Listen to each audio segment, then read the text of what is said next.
வணக்கம், welcome to orange candy kitchen. நம்ம வந்து இன்னைக்கு வந்து வீட்டிலே வந்து குழம்பு மிளகாய் தூள் எப்படி வந்து ரெடி பண்ணுறதுன்னு வாங்க பார்க்கலாம். ஸோ அதுக்கு தேவையான பொருள் அப்புறமா நம்ம வந்து அதை எப்படி ப்ரிப்பேர் பண்ணுறதுன்னு பார்க்கலாம்.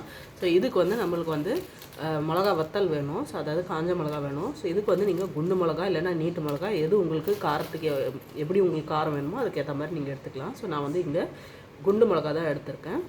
ஸோ இது வந்து நான் வந்து ஒரு 1/2 கிலோ எடுத்து வச்சுருக்கேன். ஸோ இது வந்து நம்ம ஃபஸ்ட்டு வந்து இது மாதிரி அகலமான ஒரு தட்டில் கொட்டி காய வைக்கணும். ஸோ இதுக்கு வந்து காய வைக்கிறதுக்கு நான் ரெடி பண்ணிட்டேன். அடுத்ததாக வந்து நான் எடுத்துருக்கிறது வந்து தனியா. இது மாதிரி வந்து தனியா விதைங்க இருக்குல்ல, முழு தனியா அது எடுத்திருக்கேன். ஸோ 1/2 கிலோ மிளகாவுக்கு வந்து 1/2 கிலோ தனியா 1:1 ரேஷியோ அதுதான் வந்து நம்ம எடுக்கணும், சம பங்காக எடுக்கணும். இதுவும் வந்து நம்ம ஒரு தட்டில் கொட்டி வெயிலில் வந்து காய வைக்கணும்.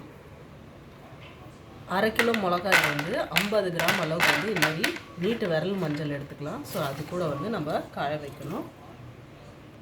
அடுத்ததாக வந்து சீரகம் வந்து இதில் சேர்த்துக்கணும். ஸோ இது வந்து 1/2 கிலோ மிளகா தனியாவுக்கு வந்து 25 கிராம் அளவுக்கு, அதாவது 25 கிராம்ஸ் வந்து சீரகம் எடுத்துருக்கேன். ஸோ அதுவும் வந்து ஒன்றா சேர்த்துடலாம். இது கூட வந்து நம்ம வந்து 25 கிராம் அளவுக்கு வந்து முழு மிளகு சேர்த்துக்கணும். ஸோ இதுவும் வந்து நம்ம கூட சேர்த்துட்டு காய வைக்கிறதுக்கு ரெடி பண்ணிக்கலாம். அடுத்ததாக வந்து இது கூட வந்து 25 கிராம் வந்து கடுகு சேர்த்துக்கலாம். அடுத்ததாக இது கூட வந்து வெந்தயம் சேர்த்துக்கலாம். இதுவும் வந்து 25 கிராமு. இது கூட வந்து 80 கிராம் அளவுக்கு துவரம் பருப்பு சேர்த்துக்கலாம். அடுத்ததாக வந்து 80 கிராம் அளவுக்கு வந்து கடலைப்பருப்பு சேர்த்துக்கலாம்.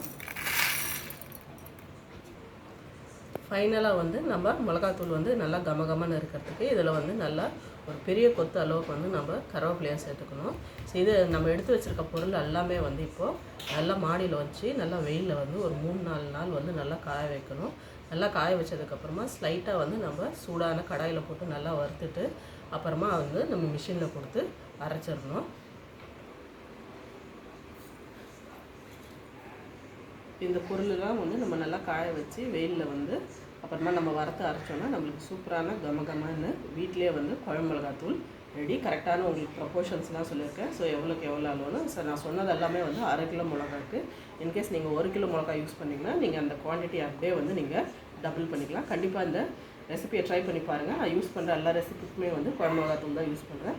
உங்களுக்கும் பிடிக்கும்னு நினைக்கிறேன். இந்த வீடியோ உங்களுக்கு பிடிச்சிருந்தா லைக் பண்ணுங்கள், ஷேர் பண்ணுங்கள். அப்புறம் மறக்காமல் எங்கள் சேனல் ஆரஞ்ச் கேண்டி கிச்சனுக்கு வந்து சப்ஸ்கிரைப் பண்ணுங்கள். நன்றி, வணக்கம்.